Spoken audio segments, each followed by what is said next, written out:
mencerdaskan umat dan bangsa, berakhlak mulia dan berkarakter kuat, menjunjung nilai Islam yang utama. Sains, teknologi, dan entrepreneur menunjang kompetensi dan keterampilan, siap menghadapi keras tantangan zaman menuju Indonesia sejahtera. Universitas Muhammadiyah Bandung berani memanggil seluruh insan akademi Islamic Technopreneur University. Indonesia bangga, jayalah selamanya. Mengemban amanah persyarikatan dalam mencerdaskan umat dan bangsa, berakhlak mulia dan berkarakter kuat, menjunjung nilai Islam yang utama. Sains, teknologi, dan entrepreneur menunjang kompetensi dan keterampilan, siap menghadapi keras tantangan zaman menuju Indonesia sejahtera. Universitas Muhammadiyah Bandung berani memanggil seluruh insan akademi Islamic Technopreneur University. Indonesia bangga, jayalah selamanya. Indonesia bangga, jayalah selamanya.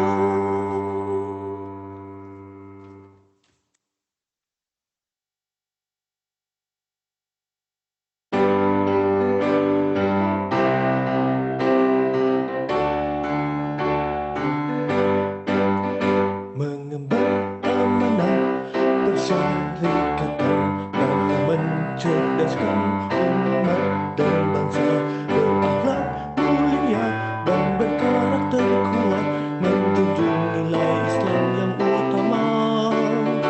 Sains, teknologi, dan entrepreneur menunjang kompetensi dan keterampilan, siap menghadapi keras tantangan zaman menuju Indonesia sejahtera.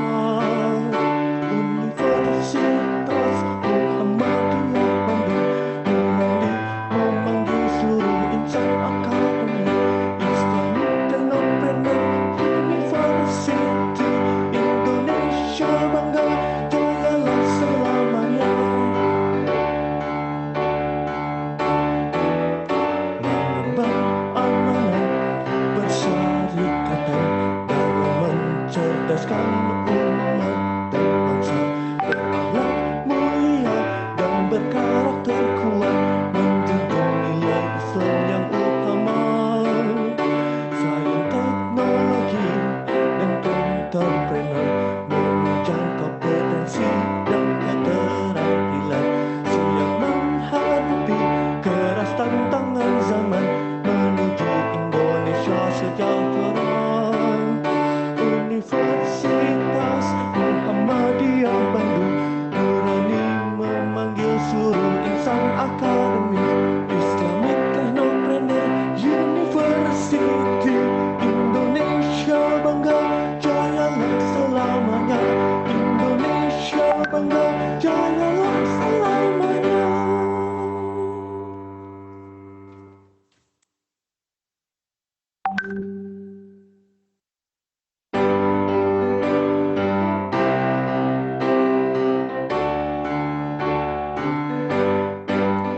Mengemban amanah persyarikatan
kompetensi dan keterampilan, siap menghadapi keras tantangan zaman menuju Indonesia sejahtera.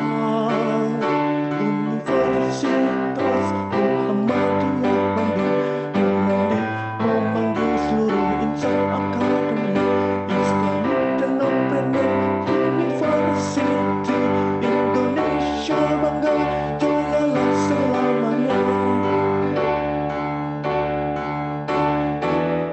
Mengemban amanah bersyarikatan dalam mencerdaskan umat dan bangsa, berakhlak mulia dan berkarakter kuat, menjunjung nilai Islam yang utama. Sains, teknologi, dan entrepreneur menunjang kompetensi dan keterampilan, siap menghadapi keras tantangan zaman menuju Indonesia sejahtera. Universitas Muhammadiyah Bandung berani memanggil seluruh insan akademi Islamic Technopreneur University. Indonesia bangga, jayalah selamanya.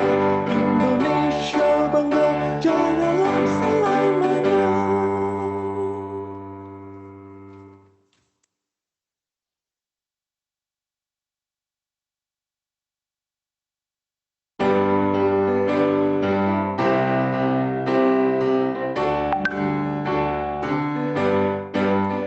Mengemban amanah bersyarikatan dalam mencerdaskan umat dan bangsa, berakhlak mulia dan berkarakter kuat, menjunjung nilai Islam yang utama.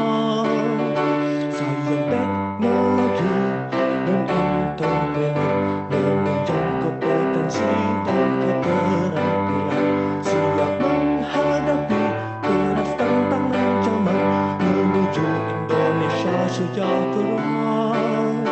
Universitas Muhammadiyah Bandung berani memanggil seluruh insan akademi Islamic Technopreneur University. Indonesia bangga, jayalah selamanya.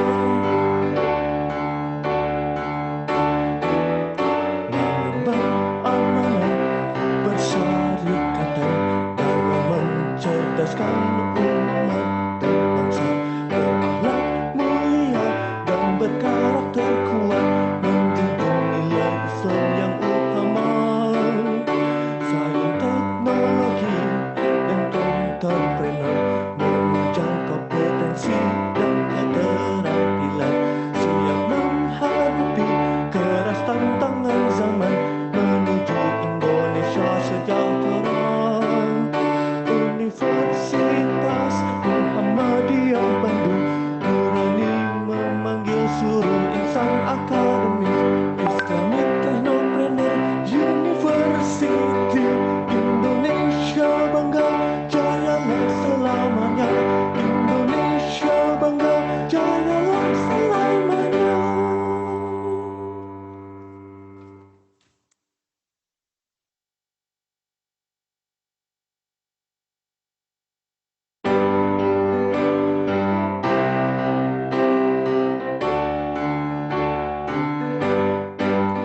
Mengemban amanah bersyarikatan dalam mencerdaskan umat dan bangsa, berakhlak mulia dan berkarakter kuat, menjunjung nilai Islam yang utama. Sains, teknologi, dan entrepreneur menunjang kompetensi dan keterampilan, siap menghadapi keras tantangan zaman menuju Indonesia sejahtera. Universitas Muhammadiyah Bandung berani memanggil seluruh insan akademi Islamic Technopreneur University. Indonesia bangga, jayalah selamanya. Mengemban amanah bersyarikatan mencerdaskan umat dan bangsa, berakhlak mulia dan berkarakter kuat, menjunjung nilai Islam yang utama. Sains, teknologi, dan entrepreneur menunjang kompetensi dan keterampilan, siap menghadapi keras tantangan zaman menuju Indonesia sejahtera. Universitas Muhammadiyah Bandung berani memanggil seluruh insan akademis. Islamic Technopreneur University, Indonesia bangga, jayalah selamanya. Indonesia bangga, jayalah selamanya.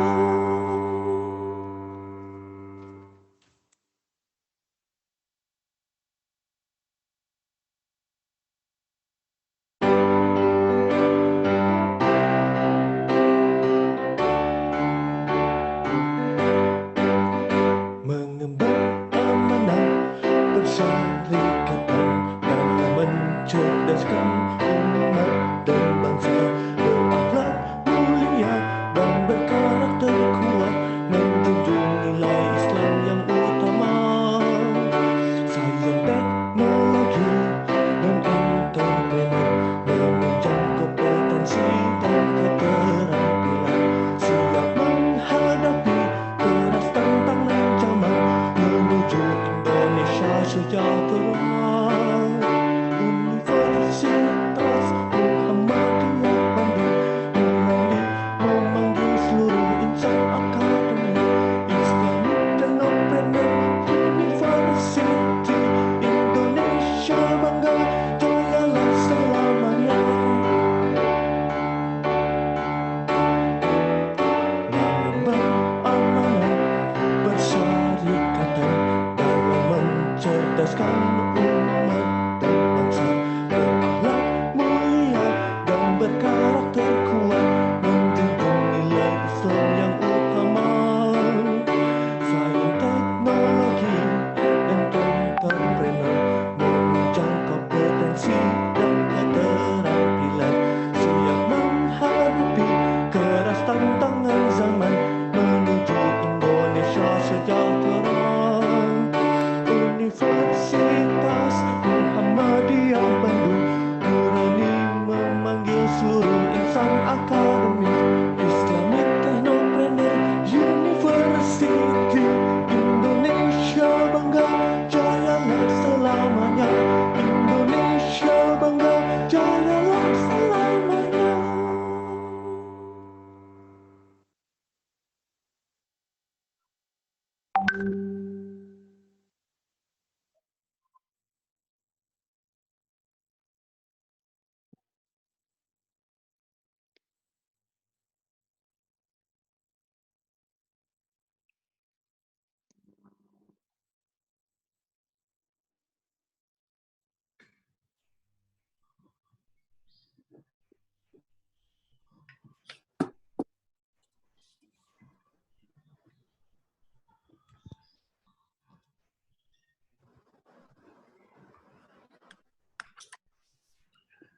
Ya, Assalamualaikum warahmatullahi wabarakatuh. Waalaikumsalam warahmatullahi wabarakatuh. Selamat pagi untuk rekan-rekan dosen Universitas Muhammadiyah Bandung, kemudian teman-teman mahasiswa Universitas Bandung. Selanjutnya ada beberapa tamu undangan dari luar kampus Universitas Muhammadiyah Bandung. Yang saya hormati Bapak Rektor Profesor Dr. Suyatno. Selamat datang di acara kami, yaitu di acara Strategi Penelitian Berpotensi HKI.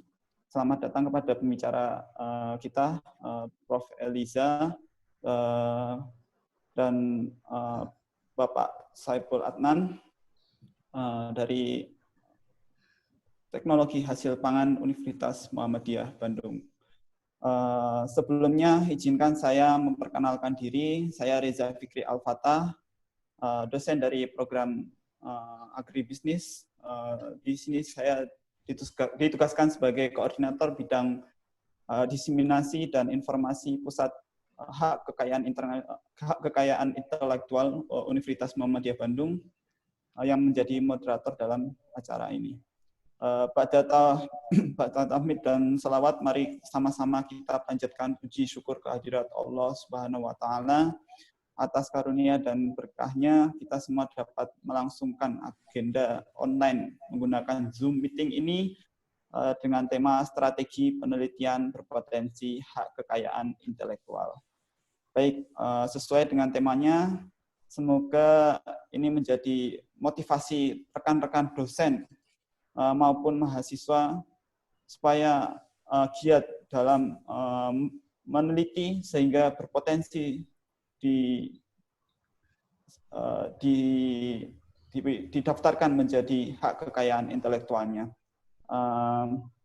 Ini memang betul-betul tantangan untuk kampus Universitas Muhammadiyah Bandung yang merupakan kampus yang baru dan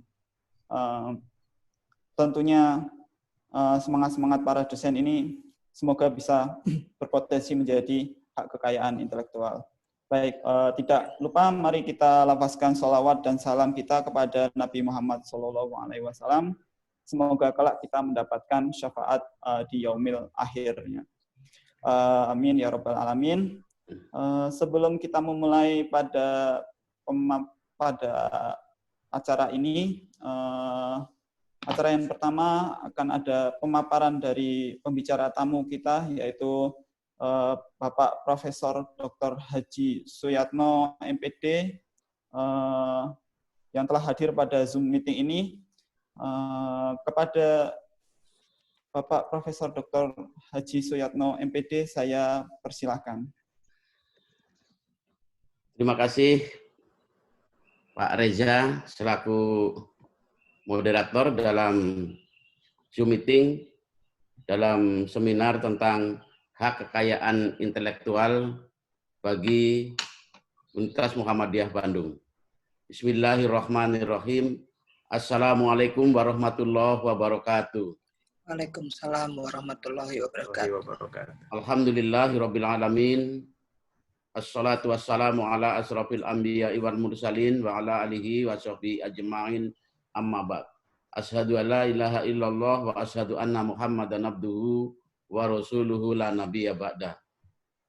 Pertama, mari kita bersyukur kepada Allah Subhanahu wa taala atas segala kenikmatan dan segala hidayah dan inayahnya sehingga pada pagi hari ini bersama-sama kita di bulan suci Ramadan dalam suasana kita menghadapi wabah pandemi COVID-19.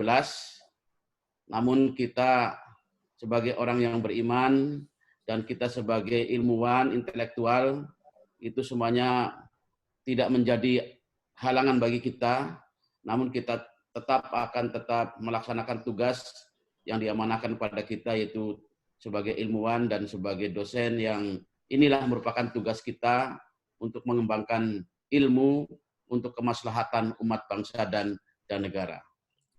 Yang kedua, kami ingin menyampaikan rasa syukur dan terima kasih kepada Ibu Profesor Eliza yang telah menginisiasi kegiatan ini untuk kita semuanya, khususnya adalah untuk dosen-dosen Universitas Muhammadiyah Bandung dalam rangka meningkatkan sebuah capacity building bagi universitas dan juga sekaligus untuk meningkatkan kapasitas kita sebagai akademisi, sebagai profesional dalam melaksanakan tugas paling tidak sebagai Tridharma perguruan tinggi di Universitas Muhammadiyah Bandung.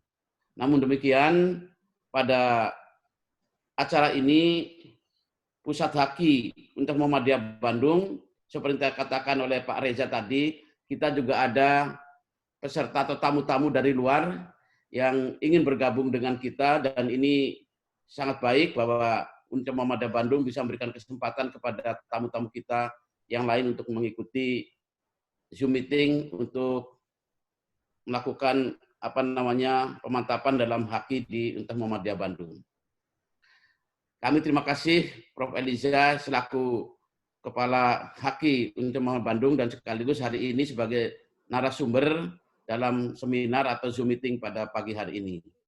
Yang kedua, kami terima kasih juga kepada narasumber yang kedua, yaitu Pak Adnan, yang sudah siap dan ingin memberikan sharing ilmu pengetahuannya untuk kita semuanya, yang insya Allah paling besar di sini adalah juga dosen-dosen kita yang mengikuti kegiatan ini. Dan ini ada kegiatan yang pertama kali Zoom meeting ini untuk saya ikuti di Pusat Haki. Walaupun laporan dari Kepala Pusat Haki, Prof. Elizar ini sudah berkali-kali teman-teman melakukan kegiatan-kegiatan yang dirancang oleh Pusat Haki Universitas Muhammadiyah Bandung. Saya yakin dan percaya dengan kegiatan-kegiatan ini, kapasitas dosen Universitas Muhammadiyah Bandung sekaligus meningkatkan kapasitas Universitas Muhammadiyah Bandung dalam rangka melaksanakan Tridharma perguruan tinggi, khususnya adalah di bidang riset dan hak cipta atau karya cipta bagi para dosen yang luar biasa. Kami ingin menyapa juga para dosen Universitas Muhammadiyah Bandung yang tadi saya lihat sudah banyak yang hadir. Kami terima kasih atas waktu dan kesempatan Ibu dan Bapak bisa mengikuti acara ini di tengah-tengah kesibukan, mungkin kesibukan untuk mengurus keluarga, kesibukan untuk kita melaksanakan ibadah Ramadan ini, tapi juga ini juga merupakan suatu ibadah. Kita ibadah mengikuti Zoom meeting untuk meningkatkan kualitas kita masing-masing. Baik, Ibu dan Bapak yang saya hormati, pertama kami ingin menyampaikan beberapa poin-poin penting terkait dengan Zoom meeting ini. Pertama adalah terkait dengan keharusan untuk melakukan riset yang sekaligus nanti keharusan kita untuk mempatenkan atau menghakikan hasil-hasil karya ini. Bahwa sebuah lembaga pendidikan tinggi, salah satu ukuran yang menjadi ukuran bahwa dosen atau tenaga kependidikan, tenaga dosen ini mempunyai kapasitas adalah pertama adalah melakukan Tridharma perguruan tinggi, karena kewajiban utama dosen adalah Tridharma pendidikan tinggi, yaitu pendidikan dan pengajaran. Ini kalau kita lihat pendidikan dan pengajaran secara otomatis ini semua dosen melakukan insya Allah dengan tertib dan teratur. Dharma yang kedua adalah Dharma penelitian. Dharma yang ketiga adalah pengabdian masyarakat. Dan di Universitas Muhammadiyah Bandung ada Dharma yang keempat, yaitu tentang kaitannya dengan pengembangan al-Islam dan kemuhammadiyahan dan membangun kampus Islami. Nah, disinilah terutama adalah Dharma yang kedua, penelitian, dan nanti efek dari penelitian itu adalah hasil karya cipta yang bisa dihakikan. Ini masih menjadi tugas yang perlu dan terus kita dorong supaya dosen-dosen yang punya potensi terus mengembangkan potensinya untuk melakukan penelitian dan pengabdian masyarakat. Memang ini tidak mudah, bahwa penelitian dan pengabdian ini walaupun tugas utama dosen tetapi tidak mudah. Apalagi nanti menyangkut haki. Banyak karya-karya dosen melalui riset, lalu pengabdian, tetapi dibiarkan begitu saja. Karena memang mungkin salah satunya kita belum memahami dan kita tidak ada salurannya untuk menghakikan dari hari karya-karya kita. Nah, oleh karena itu keinginan keras dari Prof. Eli di Universitas Muhammadiyah Bandung untuk membangun pusat haki, yaitu pusat hak kekayaan intelektual yang bisa mewadahi Tridharma perguruan tinggi, terutama adalah hasil-hasil riset dan hasil-hasil pengabdian kepada masyarakat. Nah, oleh karena itu saya sangat senang dan sangat bangga. Saya yakin dan percaya dengan pusat haki ini karya-karya dosen dan semua ibu bapak dapat juga nanti menyalurkan karya-karyanya ini bisa dipatenkan, bisa dihakikan, dan bisa juga nanti ada kekayaan industri dan lain sebagainya. Oleh karena itu sekali lagi kami mohon Bapak Ibu mengikuti acara ini dengan seksama yang nanti akan disampaikan oleh Prof. Edi dan Pak Adnan, sehingga nanti kita bisa sharing di situ. Lalu yang ketiga, bahwa kita terkait dengan penelitian bahwa ada satu kementerian di kementerian kita, yaitu Kementerian Riset, yang di bawah pimpinan Pak Menteri Pak Bambang Brojonegoro. Prof. Eli mungkin sudah kenal dan sudah punya yang namanya Renstra Kementerian Riset. Salah satu arah dari Kementerian Riset dengan Renstra-nya adalah ingin menghasilkan riset-riset yang mempunyai nilai ekonomi atau yang akan menjadi aset ekonomi.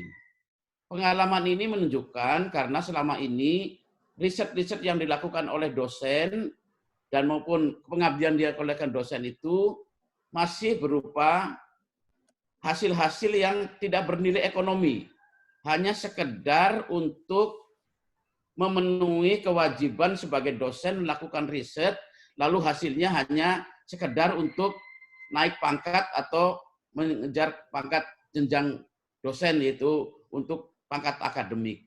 Nah, kebijakan yang baru ini, semua hasil riset, hasil pengabdian itu harus bernilai aset atau bernilai ekonomis. Sehingga dengan nilai ekonomis, tentunya ini menjadi strategi yang sangat bagus apabila hasil riset itu, bahwa risetnya itu nanti hasilnya bisa dipasarkan, lalu dipatenkan, itu akan menjadi lebih mantap lagi. Bisa menjadi merek dagang dan merek dagang, merek industri dan sebagainya. Ini nilainya akan lebih bertambah lagi. Artinya bahwa hak cipta yang dilakukan oleh kita itu adalah merupakan sebuah produk jasa yang sangat bermanfaat bagi manusia, tetapi diarahkan sekarang semuanya manfaatnya adalah bernilai ekonomi. Jadi tidak berupa lembaran kertas, tumpukan kertas saja hasil riset itu, tapi itu nanti bisa, karena ini berupa barang jasa bernilai ekonomi, ini pasti akan mendapat haknya akan lebih mudah. Nah, inilah sehingga kita nanti para dosen untuk melakukan riset harus mengacu kepada strategi Renstra Kemendristek, Kementerian Riset, yang juga nanti tertuang di LP3M-nya UM Bandung, sehingga terus sejalur itu. Sehingga nanti antara lembaga penelitian pengabdian dan pusat hak ini satu kesatuan. Jadi saling Jadi nanti pusat hak itu akan menjadi tempat yang akan menambah nilai ekonomi, menambah nilai karya. Jadi nilai karya yang dihasilkan oleh ibu dosen dari hasil penelitian dan pengabdian itu akan ditambah lagi, nilainya lebih tinggi, yaitu melalui sebuah haki. Nah, ini kalau ini akan berhasil dengan baik, saya yakin dan percaya dosen-dosen UM Bandung itu akan menjadi peringkat yang tinggi di jajaran dosen-dosen di seluruh Indonesia. Kan sekarang ada peringkat dosen. Sekarang kita tahu bahwa kita pada urutan keberapa. Itu salah satunya adalah dari hasil riset, hasil pengabdian, dan hakinya yang diperoleh oleh masing-masing dosen. Nah, ini bisa individu dan juga nanti bisa hasil kelompok. Nah, sekali lagi ini pertama yang perlu dipahami adalah semua dosen harus memahami strategi riset. Risetnya ya adalah terutama dari riset yang sejalan dengan rencana strategis nasional, riset nasional. Pertama, kalau kita mengikuti itu, kita bisa juga mendapatkan pendanaan dari kementerian. Lalu yang kedua, hasilnya jelas akan bermanfaat untuk itu. Waktu di forum rektor saya ingin menyampaikan bahwa kita ingin riset yang menjadi kebutuhan pokok Indonesia. Indonesia sekarang sedang mengalami krisis energi. Indonesia sekarang juga ingin mengatasi krisis pangan. Lalu krisis lingkungan. Karena ada pemanasan global dan sebagainya. Nah, itu adalah salah satu prioritas riset yang menjadi prioritas riset nasional. Apalagi di UM Bandung kita punya program halal, program pangan. Ini akan menjadi hal yang sangat bagus. Kalau bisa UM Bandung keluar menjadi suatu pelopor dalam bidang penyediaan pangan yang apalagi ditambah dengan pangan halal. Ini akan luar biasa. Ini citra UM Bandung akan lebih cepat meningkat karena kita punya keunggulan-unggulan itu. Muhammadiyah juga sekarang meminta kepada kita semuanya, perguruan-perguruan tinggi kita adalah punya pusat-pusat keunggulan. Nah, dengan pusat keunggulan itu tentunya jelas pasti akan larinya nanti kita, pusat unggulan kita adalah pusat unggulan yang telah terpatenkan, itu melalui hak cipta atau hak karya cipta dari kita semuanya. Nah, ini kira-kira riset-riset. Jadi kami sekali lagi mengharap bahwa kalau dosen itu, riset itu sudah menjadi kebiasaan, seperti Ibu Bapak dosen mengajar, melakukan dharma yang pertama, itu nanti akan sangat senang sekali, akan sangat enjoy. Bahkan nanti mungkin riset itu menjadi sebuah hobi dan kebiasaan yang mungkin tidak ini. Tanya saja nanti Prof. Elizar itu yang sudah riset ini menjadi bagian hidup, sehingga ini akan menjadi bagian penting semuanya. Jadi sekali lagi kami mengapresiasi acara ini, Prof. Elizar, Mas Reza, Pak Abnan yang hari ini menjadi host untuk acara Zoom meeting ini. Dan kepada Ibu Bapak dosen, terima kasih. Mudah-mudahan dengan acara ini semakin motivasi kita semakin meningkat dan tertantang untuk melakukan riset-riset ini. Soal riset pengabdian itu, tema-tema itu ada di mana-mana. Jadi insya Allah Ibu dan Bapak bisa menemukan tema-tema riset-riset maupun pengabdian masyarakat yang nanti bisa dikelompok-kelompokkan yang untuk mendapatkan hak kekayaan intelektual atau haki. Semakin banyak hakinya di UM Bandung, semakin meningkatkan cita Universitas Muhammadiyah Bandung. Semakin banyak hasil riset di UM Bandung, semakin akan memberikan solusi bagi masyarakat bangsa dan negara. Lebih-lebih kalau risetnya bernilai ekonomi, jadi bernilai produk. Ini kan sudah waktu itu yang saya ingat betul, Pak Abnan itu kan sudah melakukan riset yang bernilai produk, yaitu semacam coklat, semacam itu kan nanti bisa dilakukan itu. Dan saya sudah menunggu Pak Abnan untuk ditingkatkan menjadi nasional, bahkan internasional itu produk itu. Saya sebenarnya menunggu itu, nanti coba nanti masuk dalam haki ini, biar nanti kita tingkatkan. Ya menunggu hakinya dulu, Prof. Kenapa? Menunggu hakinya dulu.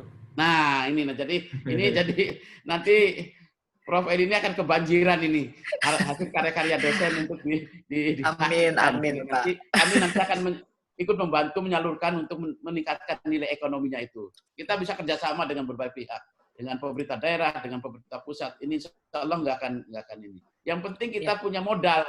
Jangan kita bekerja sama nggak punya modal apa-apa gitu kan, nggak mungkin. Jadi kita punya bargaining yang kuat nanti kalau kita melakukan itu.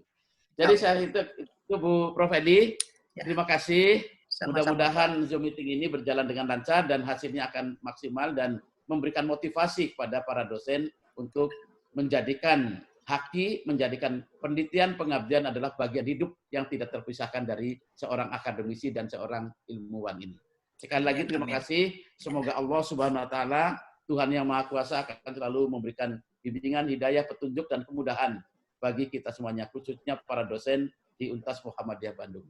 Tetap kita menjaga kesehatan, mudah-mudahan kita tetap sehat dan kita tetap bisa melakukan tugas dimanapun kita berada. Hari ini dan kita masih di rumah, mudah-mudahan kita berdoa insya Allah, mudah-mudahan di saat yang akan datang tidak terlama lagi kita bisa normal kembali. Doa kita selalu diharapkan untuk COVID pandemi ini bisa segera berlalu, sehingga kita bisa melakukan pekerjaan kita dengan normal lagi untuk kepentingan.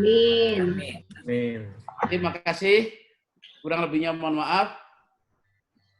Wassalamualaikum warahmatullahi wabarakatuh. Waalaikumsalam.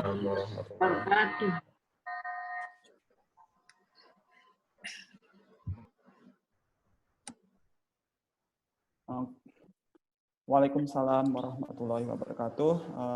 Terima kasih kepada Bapak Profesor Dr. Haji Suyatno MPD atas pemaparannya pada pagi hari ini. Semoga pemaparan pada pagi hari ini itu bisa memotivasi atau mensupport rekan-rekan dosen dan para mahasiswa yang sudah memiliki karya cipta untuk segera dipatenkan atau segera dihakikan supaya kedepannya bisa menunjang tridharma perguruan tinggi para dosen tersebut. Baik, sebelum menginjak acara selanjutnya, saya akan sampaikan lagi untuk peraturan-peraturan pada Zoom seminar ini. Yang pertama adalah sesi diskusi pada siang hari ini, pemaparan materi dari narasumber. Saya mohon kepada para peserta untuk menonaktifkan audionya.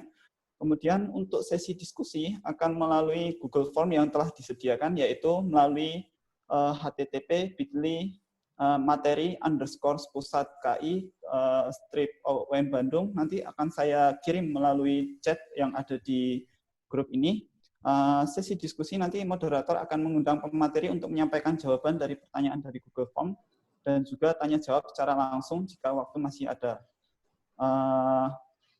Sebelumnya saya mohon maaf karena waktunya terbatas, tidak semua pertanyaan bisa dijawab, tapi insya Allah semua akan terjawab oleh Pak Adnan dan Prof. Eliza.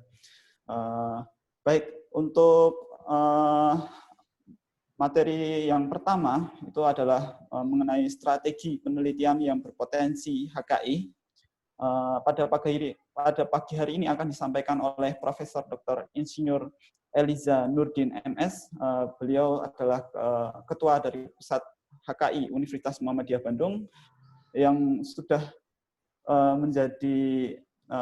sudah disampaikan oleh Profesor Yatno, Pak Rektor, kalau Prof. Eliza ini sudah memiliki banyak penelitian dan banyak paten di kepada Profesor Dr. Eliza Nurdin, saya persilahkan untuk memulai materi pertamanya. Terima kasih Pak Reza. Terima kasih Pak Prof. Suyatno sudah bersedia mengisi acara di Pusat HKI. Kami bukannya tidak mengundang sebelumnya, hanya saja kepadatan acara Pak Rektor sehingga kami mesti atur yang kapan Pak Rektor peluang bisa mengisi acara di Pusat HKI ini. Terima kasih. Kemudian juga Bapak Ibu yang ada yang hadir pada kesempatan ini. Terima kasih. Baik, untuk mempersingkat waktu, kita mulai materi pertama kita. Bismillahirrahmanirrahim, yaitu tentang strategi penelitian berpotensi HKI. Perguruan tinggi itu gudangnya kekayaan intelektual, karena di sanalah terpusatnya semua ide, kreativitas, dan inovasi. Nah, dari kekayaan intelektual itulah nanti yang akan dihasilkan ilmu, pengetahuan, dan teknologi, bisa karya seni, dan bisa juga karya sastra.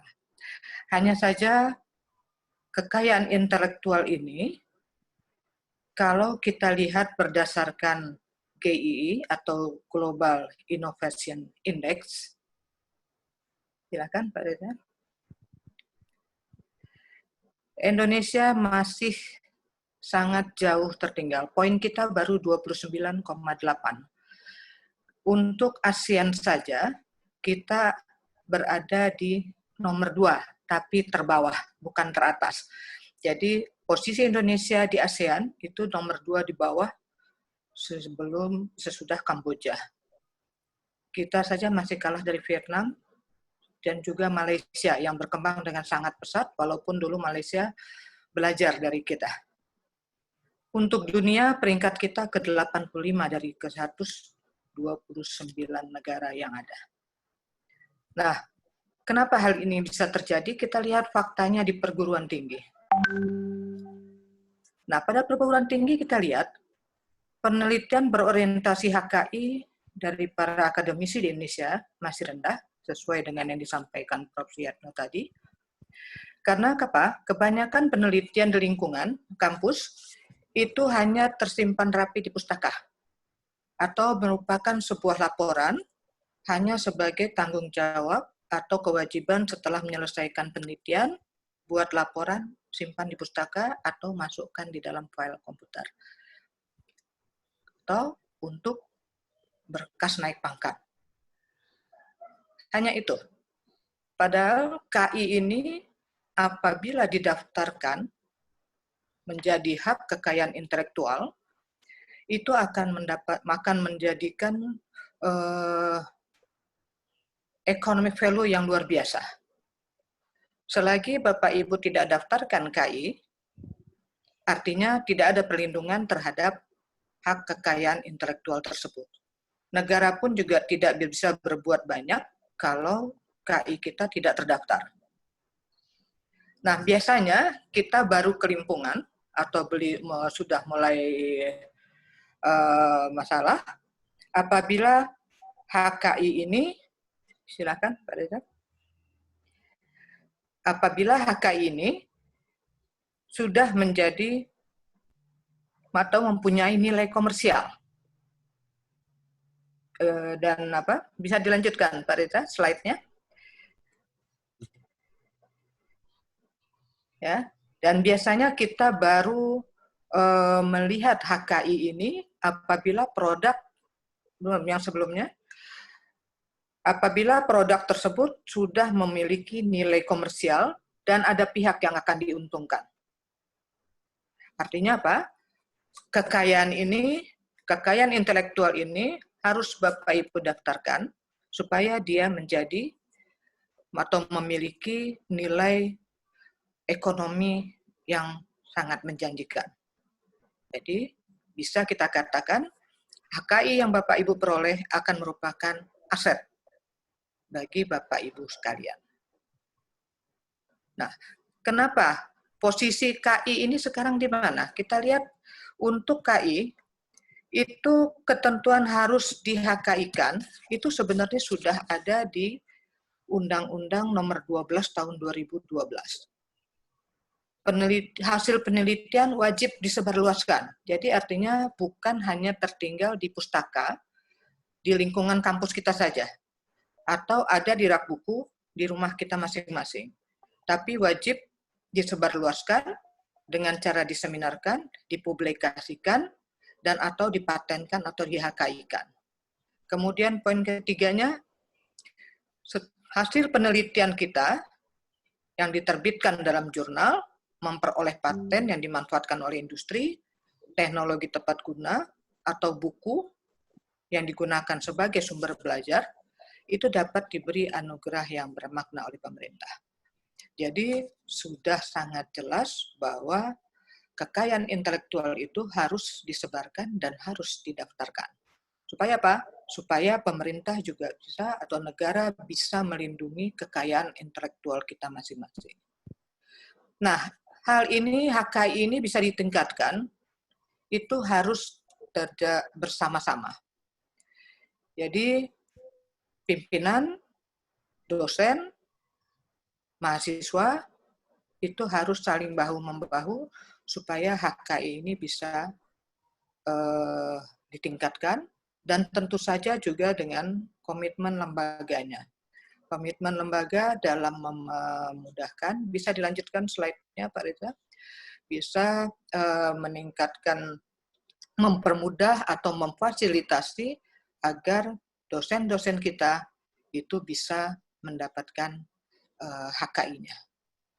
Nah, seberapa penting HKI ini?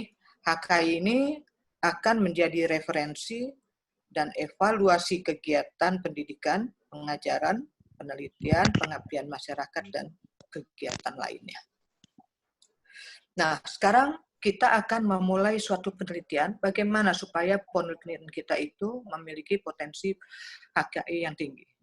Kalau kita akan membuat sebuah proposal, masih yang sebelumnya Pak Reza, kalau kita akan melakukan penelitian, pastinya kita akan searching dulu, apakah penelitian ini sudah dilakukan orang atau belum. Karena penelitian tujuannya adalah menemukan dan menghasilkan temuan baru. Artinya kita pasti akan searching tentang penelitian kita. Nah, begitu itu menjadi sesuatu hal yang baru, itu kita bisa daftarkan HKI-nya setelah ada hasil penelitiannya. Karena syarat HKI, adanya kebaruan atau novelty, ada langkah invensinya, mempunyai manfaat untuk masyarakat, dan bisa dikembangkan secara luas dalam industri. Jadi bisa diperbanyak melalui industri. Jadi HKI karya ilmiah yang didaftarkan agar mempunyai nilai ekonomis. Selagi Bapak Ibu tidak daftarkan, tidak di-HKI-kan, artinya kekayaan intelektual itu tidak mempunyai nilai ekonomisnya. Jadi penelitian, laksana penelitian dengan sungguh-sungguh, koinnya nanti ambil di HKI ini. Oke. Nah, sekarang seringkali kita terjebak, satu penelitian kita hanya menghasilkan satu saja HKI, satu saja publikasi. Bisa dilanjutkan slide selanjutnya. Nah, dalam penelitian, begitu kita tahu itu tidak adalah suatu temuan baru, artinya kita sudah buat map-nya, ubah apa yang akan kita ukur, mahasiswa yang akan kita ajak dalam penelitian tersebut, apakah S1, S2, atau S3, kalau memungkinkan. Di luar dari, kalau penelitian ini didanai, artinya jangan terpaku dengan peubah yang ada di dalam proposal Bapak Ibu. Pengalaman saya, dalam penelitian ini kalau kita melibatkan mahasiswa ada 4 atau 5 mahasiswa, artinya peubah yang diambil oleh mahasiswa itu bukan peubah yang sama dengan penelitian yang kita usulkan. Karena kalau sama, artinya begitu mahasiswa itu tamat, dianggap nanti mahasiswa ini plagiat dari penelitian kita. Atau sebaliknya, kalau mahasiswa ini yang duluan tamatnya, yang punya penelitian yang dianggap plagiasi, karena dia sudah mempublish terlebih dahulu.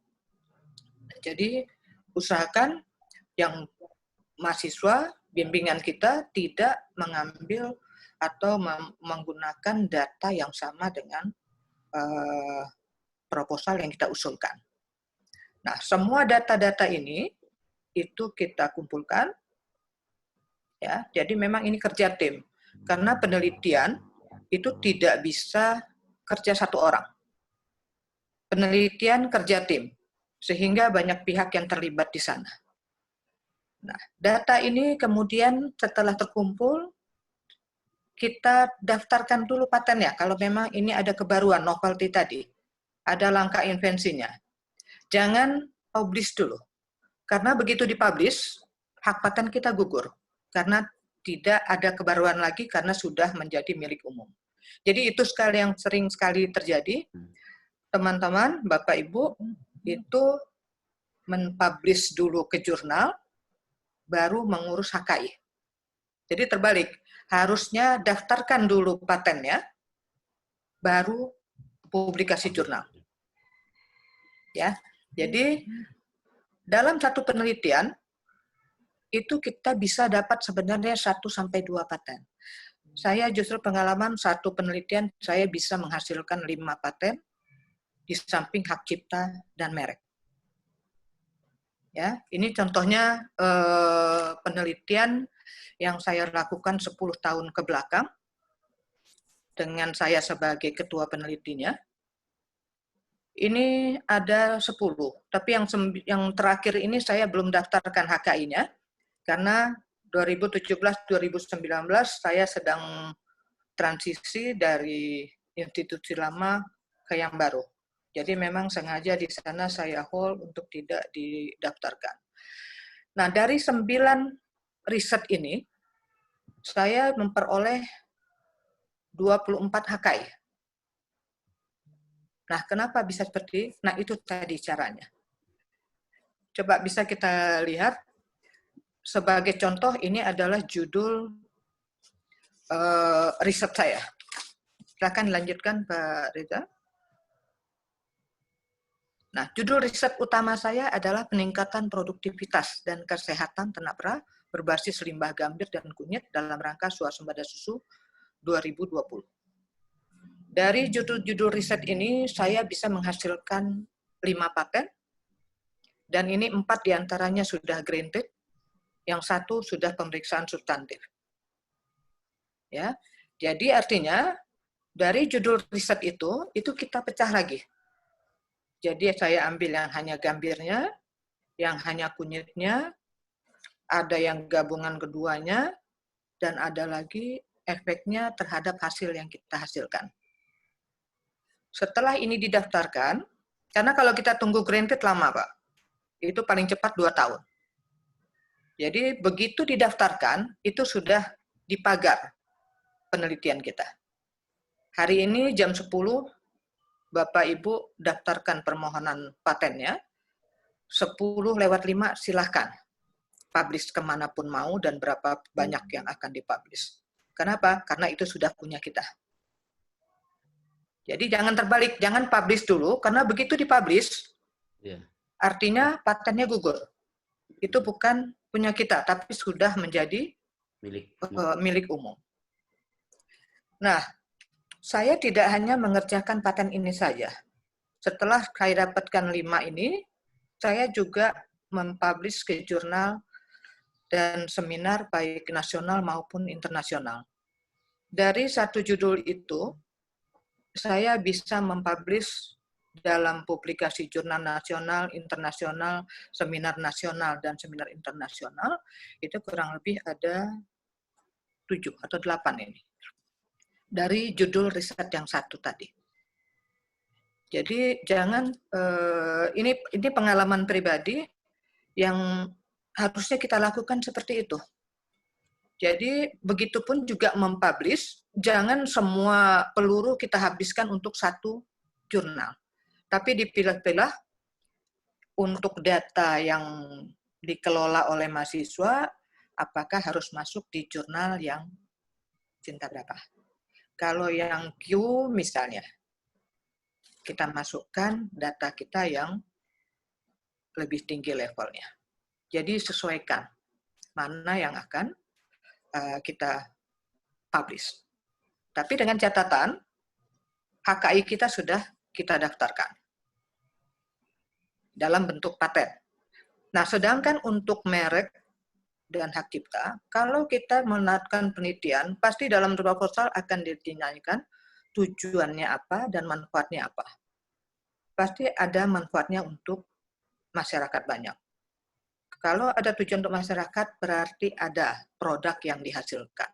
Nah, produk ini kemudian kita daftarkan mereknya. Ya, jadi kemudian buku yang dihasilkan kita buatkan atau kita daftarkan hak ciptanya.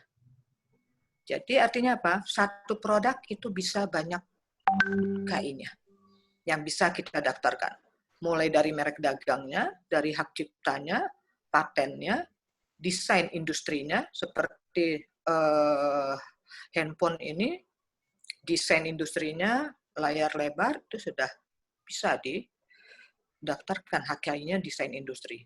Kemudian juga tata letak sirkuit dari alat komunikasi tersebut. Nah, jadi saya rasa Bapak Ibu semua harusnya kalau melakukan penelitian itu sudah bisa menjalankan ini. Hanya tinggal kiatnya seperti apa yang akan dikerjakan.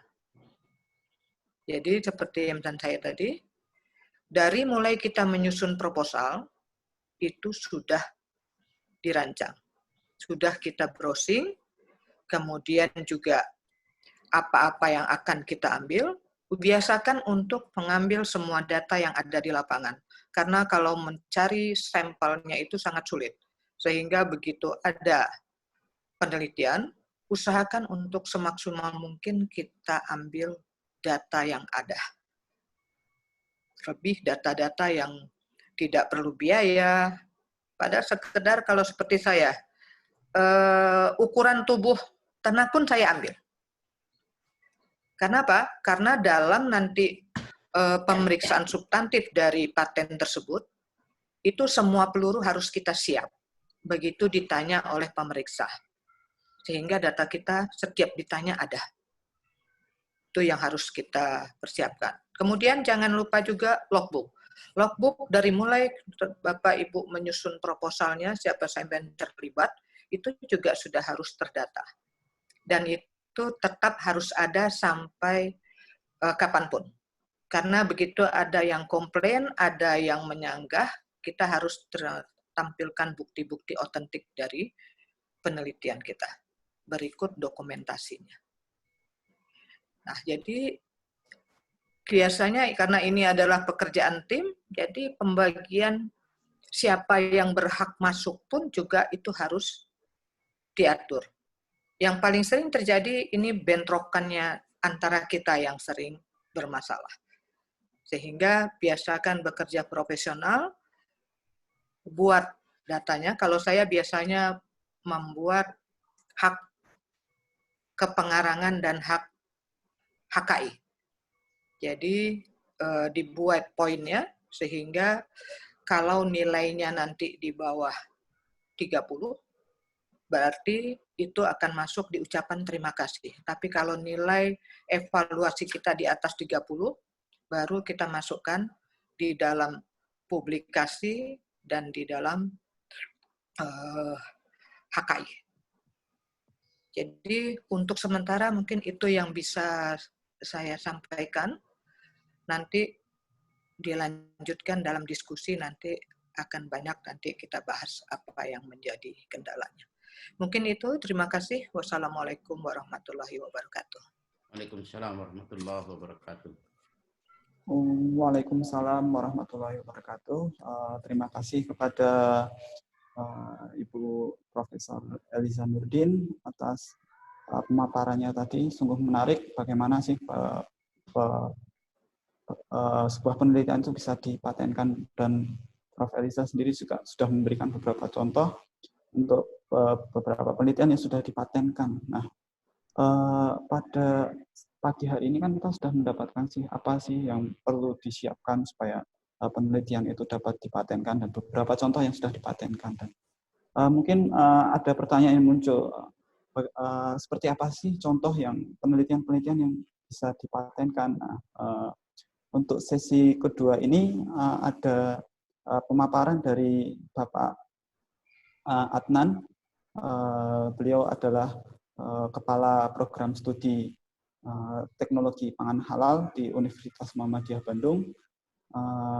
Beliau akan menyampaikan pemaparan mengenai penelitian yang berpotensi di produk, penelitian yang berpotensi hak kekayaan intelektual di program studi teknologi pangan halal, yang akan disampaikan oleh Pak Adnan sendiri. Tidak usah berlama-lama lagi, mungkin kepada Bapak Saiful Adnan, SSI MSI, saya persilahkan untuk menyampaikan pemaparannya. Oke, baik. Bismillahirrahmanirrahim. Assalamualaikum warahmatullahi wabarakatuh. Mohon izin, Prof. Yatno, Prof. Eliza, saya akan memaparkan sedikit tentang penelitian yang dilakukan di program studi teknologi pangan yang memiliki potensi untuk mendapatkan HAKI. Oke, baik. Kalau melihat di program studi teknologi pangan, tentunya kita berorientasi pada produk, gitu ya. Produk yang dihasilkan. Jadi selalu apapun yang riset kita lakukan, orientasinya adalah produk. Dan produk itu mestinya bisa dikonsumsi oleh masyarakat. Yang tentunya itu perlu sebuah inovasi sehingga dapat dikomersialisasikan dan bisa dinikmati oleh konsumen. Nah, di sini penelitian di program studi ini sangat luas sekali, gitu ya. Dimulai dari penelitian yang tradisional sampai penelitian yang mutakhir. Ya. Kita tahu bahwa tempe itu adalah produk fermentasi, ya, fermentasi yang kita sering konsumsi, gitu ya. Dan itu mempunyai nilai gizi yang sangat tinggi, ya, protein nabati yang sangat tinggi. Dan tentunya itu adalah dari produk teknologi pangan. Sampai ke produk-produk yang betul-betul digunakan sebagai pangan fungsional untuk kesehatan, termasuk juga sekarang teknologinya sudah lebih canggih sekali, jadi ada beberapa nutrisi atau suplemen yang dimasukkan dalam bentuk nano gitu ya, dalam ukuran nano, kemudian langsung diserap oleh tubuh tepat pada sasarannya gitu ya, tidak melalui pencernaan lagi, tidak melalui usus lagi, tapi langsung tepat pada sasaran. Itu adalah teknologi yang sangat mutakhir ya, berkaitan dengan konsumsi, berkaitan dengan makanan. Ini berikutnya Pak Reza. Ya, dari ada beberapa strategi yang kita lakukan, gitu ya, strategi untuk mendapatkan temuan yang patentable, ya, atau paten yang sebuah produk yang berorientasi dapat dipatenkan. Ini yang tadi sudah disampaikan oleh Prof. Eliza berkaitan dengan riset, ya. Kita mencari kembali tentang apa-apa yang ada di lingkungan kita sekitar, ya. Kemudian bisa jadi itu riset hasil orang lain, gitu ya. Tetapi kita coba formulasi lagi, modifikasi lagi sehingga menjadi temuan yang baru. Kemudian yang kedua, tentunya harus punya tujuan, ya. Tujuannya kan, ya. Dan yang ketiga, hasil dari temuan itu berupa temuan yang baru. Ya.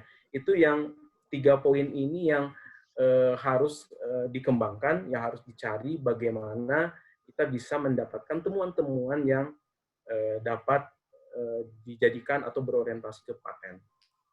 Berikutnya Pak Reza. Jadi berdasarkan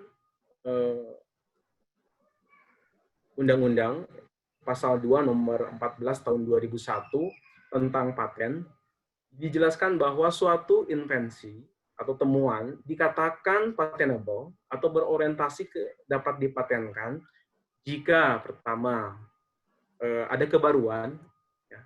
Kebaruan ini adalah dianggap baru jika pada tanggal penerimaan atau invensi tersebut tidak sama dengan teknologi yang diungkapkan sebelumnya.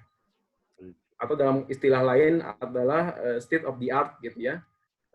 Jadi pengungkapan ini biasa berupa dalam bentuk uraian lisan, tulisan, atau penegasan, atau dengan cara lain yang memungkinkan seseorang ahli untuk melaksanakan invensi tersebut.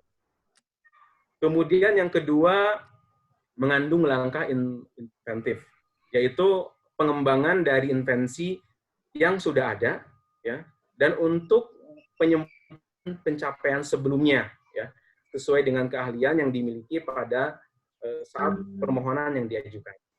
Dan yang ketiga, ini dapat diterapkan oleh industri, maksudnya dapat dikomersialisasikan, ya. Jadi invensi dapat diterapkan dalam industri sesuai dengan uraian dalam permohonan. Ya.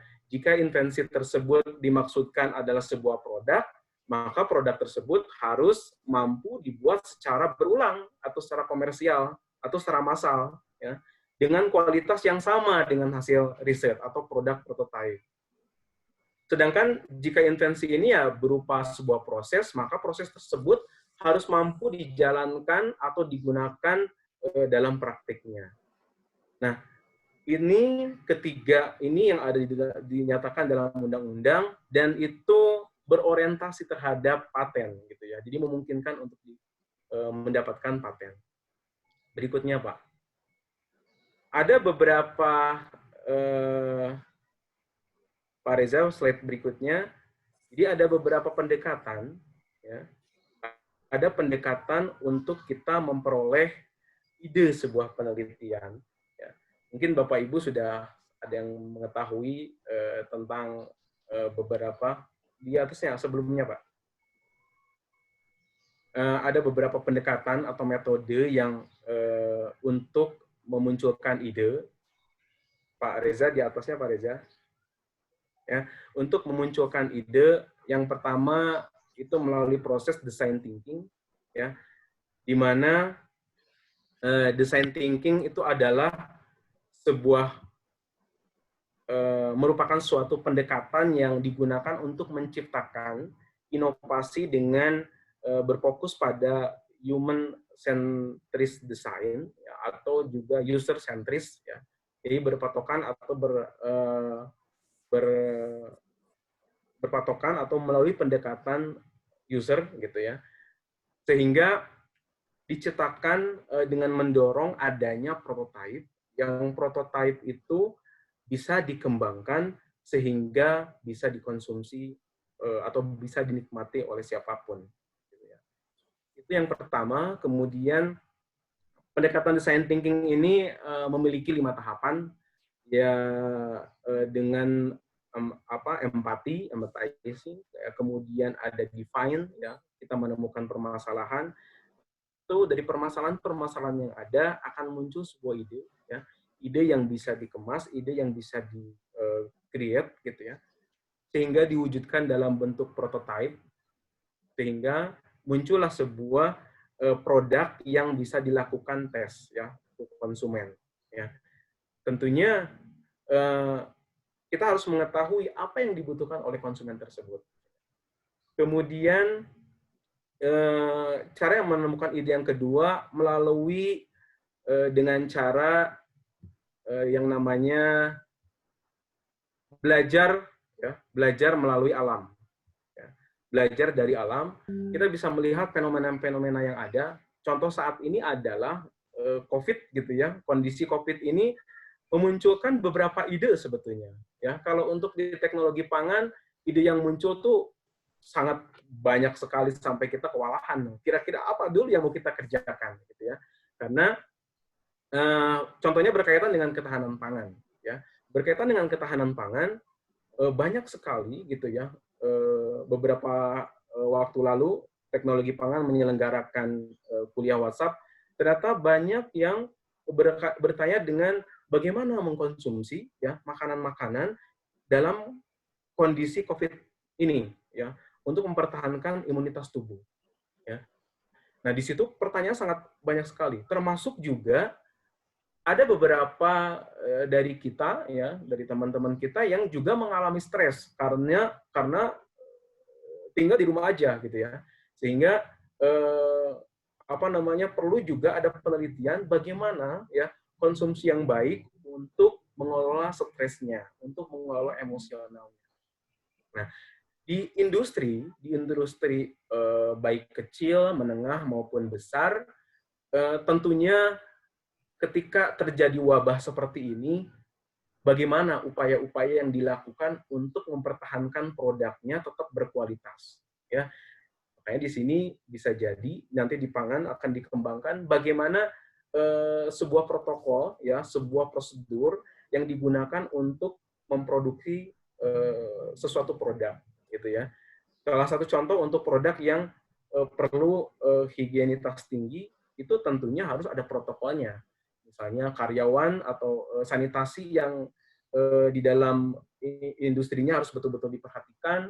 Terus kemudian ada manajemen bagaimana mengatur karyawan yang sakit, ya, mengatur karyawan yang sedang mengalami ada, ya, penyakit, ada segala macamnya. Itu adalah ada protokol-protokol yang berkaitan dengan sanitasi dan hygiene untuk produk makanan. Dan tentunya itu adalah fenomena yang muncul, ya. Jadi ide itu bisa muncul dari apa saja. Nah, berikutnya saya akan contohkan, ya, ada beberapa produk yang sudah dilakukan di teknologi pangan, dan tentunya ini kita lagi dalam proses hakimnya, insya Allah gitu. Makanya tadi Prof. Yatno menanyakan mana produknya Pak, gitu. Ini kita lagi menunggu, ya, kita lagi menunggu karena betul yang disampaikan Prof. Eliza, ketika ini produk sudah beredar keluar, ya, kemudian banyak yang meniru, akhirnya itu produk udah milik pabrik, ya, milik pabrik. Nah, ini penelitian yang dilakukan kerjasama sama mahasiswa di semester 3, ya, sekarang produk ini produk dari melalui pendekatan design thinking, ya.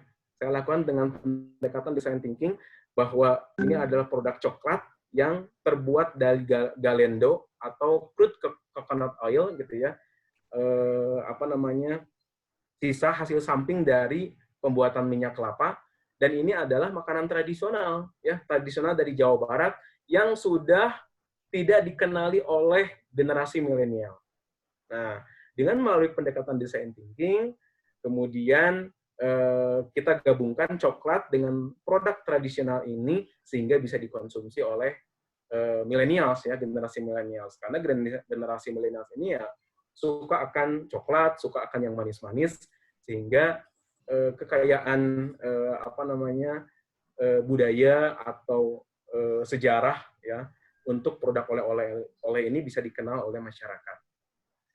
Tentunya untuk generasi yang lebih muda. Gitu. Oke, berikutnya lagi, ini ada produk yang kita kembangkan juga berkaitan dengan boomingnya saat ini. Ya, saat ini tuh sangat kalau kita melihat gitu di mana-mana membicarakan tentang kopi. Ya, nah ada memang ya orang-orang tertentu atau memang yang tidak bisa mengkonsumsi kopi. Ya, akan tetapi pengen menikmati rasa kopi. Ya, kemudian kita gabungkan juga dengan coklat. Ini adalah produknya. Jadi ini adalah berdasarkan fenomena-fenomena yang ada. Ya, ketika fenomenanya sedang menggandrungi atau trennya adalah ke kopi, bagaimana kita bisa memformulasikan produk ini menjadi tetap layak dikonsumsi. Berikutnya, produk berikutnya yang dikembangkan itu berkaitan dengan ini fenomena juga yang ada gitu ya. Sementara ini kita mengkonsumsi terigu banyak sekali ya, baik di makanan atau cemilan atau apapun itu berbahan terigu.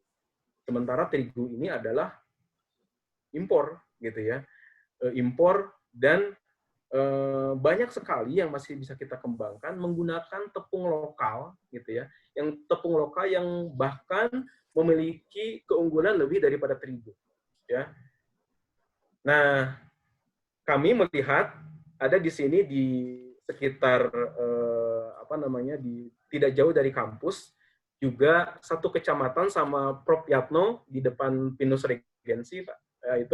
Itu ada namanya Kampung Bebedahan. Di sana itu ada kampung atau kawasan yang menanam sukun karena ini program pemerintah gubernur waktu Pak Ahmad Heriawan menanam sukun gitu ya. Namun di sana ternyata sukun ini tidak dimanfaatkan. Yang kita tahu sukun ini hanya digunakan untuk dibuat keripik gitu ya, keripik. Selebihnya bahkan dibuang atau bahkan ketika program itu ada di kampung tersebut, di kampung Bebedahan tersebut, sukun ini dibuang begitu saja atau jatuh begitu saja. Ya, bahkan akhirnya banyak yang ditebang pohonnya, sementara ini sangat potensial untuk kita kembangkan. Akhirnya kita buat tepung sukun ini dibuat tepung dan tepungnya dibuatlah brownies. Brownies yang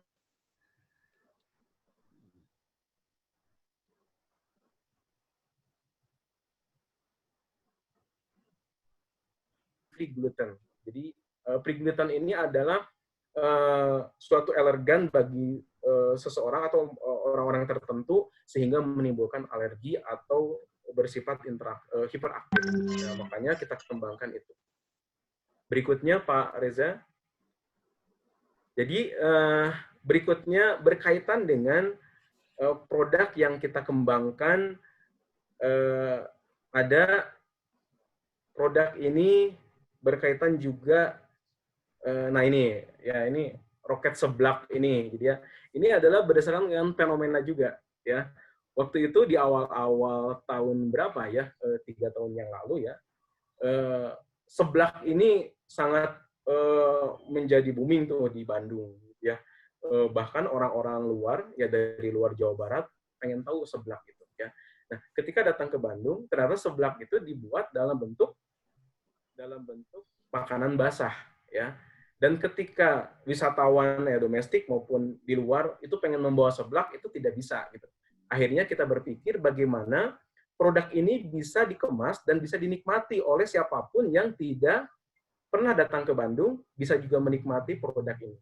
Makanya kita menggunakan teknologi penggorengan, yaitu teknologi proses untuk menggoreng kerupuk ini menjadi seperti seblak dan tetap bisa dinikmati dan enak. Dan ini luar biasa, produk ini sudah sampai ke luar negeri gitu ya. Banyak sekali yang membawa produk ini dari ke Eropa dan bahkan ke Amerika juga, itu udah dibawa ini produk-produk ini, dan ini jadi jadi poin tersendiri ya buat prodi juga. Oke, terus berikutnya ada lagi produk yang berkaitan juga dengan sukun tadi ya. Jadi selain buahnya, kita manfaatkan juga tehnya ya. Ini hasil pendanaan dari Kemenristek Dikti yang dilakukan oleh Bu Ratna membuat minuman fungsional dari daun sukun ya. Dan ini tentunya memiliki fungsi sebagai untuk menurunkan kadar glikemik dalam darah. Jadi orang-orang yang memiliki penyakit diabetes itu dengan rutinnya mengkonsumsi minuman yang terbuat dari sukun, insya Allah kadar glikemiknya akan mendekati normal, akan lebih baik. Berikutnya, penelitian berikutnya ini juga diperoleh dari hibah Kemenristek Dikti. Ini memanfaatkan tepung lokal juga ya. Saya dan teman-teman Pak Hadi membuat sebuah roti gitu ya, membuat roti dari bahan hanjeli ya. Hanjeli ini sempat juga ditanam di beberapa daerah di Jawa Barat gitu ya. Di Jawa Barat, di Sukabumi, kemudian di Bandung Utara, sama di Sumedang. Nah, namun ketika masif ini ditanam oleh petani, petani tidak tahu ini harus disalurkan kemana. Akhirnya kita buatkanlah tepung, ya, dan tepung ini kita buat roti, ya, dengan metode fermentasi sehingga kualitas roti yang dihasilkan pertama free gluten, ya bebas gluten. Terus kemudian roti yang dihasilkan itu mampu bertahan sekitar 14 hari. Ya, yang umumnya roti ini bertahan 2 atau sampai 3 hari gitu ya. Ini tanpa pengawet kita bisa bertahan sampai 14 hari dan riset ini masih terus dikembangkan gitu ya.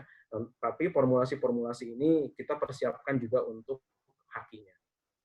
Berikutnya lagi penelitian. Nah, ini penelitian mahasiswa tahun lalu ya, ini tahun lalu ini berdasarkan fenomena yang terjadi di masyarakat atau berdasarkan undang-undang yang ditetapkan oleh Kemenristek oleh Kementerian Kesehatan. Di Indonesia memiliki gizi buruk ya, baik untuk ibu hamil maupun untuk anak-anak gitu ya, sehingga mengakibatkan adanya stunting ya. Nah, di sini kita bikin formulasi sama mahasiswa angkatan 2018 membuat bagaimana sebuah makanan ya yang dapat meningkatkan nilai gizi untuk mengurangi stunting ya, akan tetapi dapat diterima oleh konsumen ya. Di teknologi pangan membuat yang namanya selai lembaran ya yang terbuat dari ikan dan buah ya. Mengingat di sini anak-anak kadang tidak suka ikan ya, padahal itu ada nilai gizinya sangat tinggi untuk stunting ya, untuk menanggulangi stunting. Juga anak-anak kadang tidak suka buah, tidak suka buah-buahan. Nah, kita membuat formulasi bagaimana kita kita menggabungkan ya ikan yang kandungan protein ya, kemudian vitaminnya tinggi ya, omega 3-nya tinggi, kemudian digabungkanlah dengan buah-buahan yang mengandung vitamin yang sangat tinggi ya, sehingga dibuatkanlah keju lembaran seperti ini dan juga dibuat permen ya. Untuk ibu hamil ini bisa dikonsumsi ya, karena sedikit asam gitu ya, untuk yang ibu hamil sangat cocok sekali. Untuk anak-anak ini sangat menarik karena dibuat permen, dibikin permen. Dan setelah dites kita ke user ya, ke konsumen, anak-anak tidak melihat bahwa di sini ada ikannya ya. Kemudian ibu-ibu hamil juga tidak merasa bahwa ini bau amis ikannya, sehingga bisa dinikmati ya. Ini produk yang kita juga akan luncurkan untuk lagi diproses kaki. Yang berikutnya Pak Reza. Nah, ini adalah produk yang dikembangkan oleh Dr. Putri, ya. Bu Putri ini mengenyam studi gitu ya, atau studi di Cina, di Wuhan, Cina tepatnya waktu itu. Terus kemudian mengembangkan produk atau melakukan penelitian produk dari bahan lokal. Karena Bu Putri ini berasal dari Brebes, ya, terkenalnya dengan telur asin, gitu ya. Sementara di permasalahan di kita saat ini, telur asin itu tidak bertahan lama, ya. Cuman ya seminggu atau 2 minggu, bahkan tidak sampai sebulan. Saya saja sering mengalami hal itu ketika saya beli makan di warteg atau di mana gitu ya. Kemudian dengan menambahkan telur asin. Ketika dibuka, telur asinnya sudah nggak bagus. Ya. Nah, itu yang jadi permasalahan. Nah, Bu Putri ini di sana melakukan riset bagaimana ya telur asin yang dibuat itu bisa bertahan lama atau bahkan bisa sampai 6 bulan bertahan lama dengan penambahan rempah-rempah. Ya, dengan penambahan rempah-rempah sehingga telur asin yang dibuat ini dibuat di Cina gitu ya, dengan produknya sudah dikembangkan di Cina dan sudah di-packaging dengan baik ya. Jadi ini teknologi pengemasan juga kita pelajari bagaimana produk ini bisa awet, bisa tahan lama sehingga betul-betul bisa dikonsumsi oleh masyarakat dan bisa memberikan manfaat yang lama gitu produk-produk ini. Oke, berikutnya. Nah, tentunya selain produk-produk pangan, nah ini juga ada suplemen yang dibuat dari bawang putih gitu ya untuk darah tinggi, ya hipertensi. Nah, itu kita bisa konsumsi dengan ini. Ya. Berikutnya Pak Reza, di UM Bandung sudah ada yang namanya Pusat Kajian Halal, walaupun memang belum dikembangkan secara maksimal, akan tetapi ada potensi-potensi yang bisa dikembangkan ketika kita melakukan penelitian halal yang berbasis atau berpotensi HKI.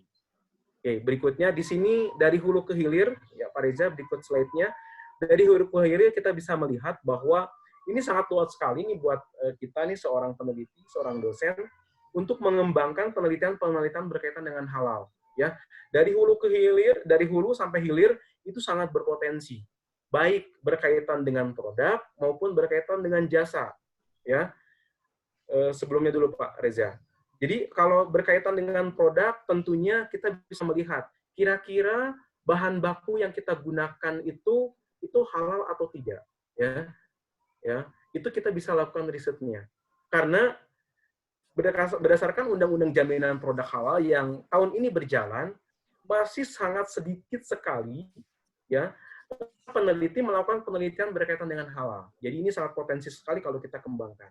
Terus kemudian ada yang namanya di dalam sistem pelayanannya atau sistem proses produksinya ini juga memerlukan proses yang halal. Ya, ada halal logistik, ada halal traceability-nya, kemudian ada halal quality system-nya. Ini belum ada. Terus juga bagaimana sosialisasi ke konsumen untuk bisa mengkonsumsi makanan yang halal. Ya, nah ini lagi kita kembangkan di Prodi. Jadi mahasiswa membuat namanya komunitas teman halal ya untuk mensosialisasikan produk halal ya, dan itu belum ada sistemnya, makanya dari informatika atau dari elektro itu juga bisa mengembangkan sistemnya ya. Untuk teknik industri juga bisa mengembangkan untuk halal logistiknya atau supply chain-nya, rantai pasok halalnya itu masih bisa dikembangkan. Berikutnya ini ada contoh ya. Ada contoh yang dikembangkan dari Chulalongkorn University yang diketuai oleh Pak Winay Dahlan. Beliau ini juga cucunya pendiri Muhammadiyah, Kiai Muhammad Dahlan. Membuat sebuah sabun, ya, sabun yang digunakan untuk apa? Untuk mencuci kalau kita kena najis. Ya, di dalam kaidah fikih kalau kita kena najis nih, najis mughalladhah atau najis yang berat seperti kena air liur anjing, ya. kita harus mencucinya dengan tanah 7 kali, dengan air sebanyak 7 kali, tapi diselingi dengan tanah 1 kali. Ya, nah karena kepraktisan saat ini, ya Chulalongkorn membuat sabun, ya yang isinya ada tanahnya di dalamnya.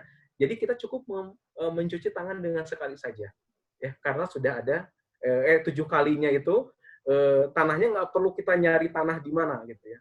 Apalagi dengan kondisi saat ini orang sudah tinggal di apartemen, nggak mungkin untuk mencari tanah. Ya, akibatnya dibuatkanlah sabun yang sudah dilengkapi dengan tanah atau clay, dan itu bisa terjadi proses penukaran ion dari najis tersebut. Ya, ini sudah dikembangkan dan ini sangat potensial sekali. Juga di Malaysia juga mengembangkan hal yang sama, mengembangkan kosmetik yang tentunya harus halal. Nah, di Indonesia punya pelopor yang sangat luar biasa, juga warga Muhammadiyah, ya, Bu Nur Hayati Subakat, itu membuat produk Wardah, ya, dengan memproduksi kosmetik halal dari awal proses produksi. Oke, berikutnya Pak Reza.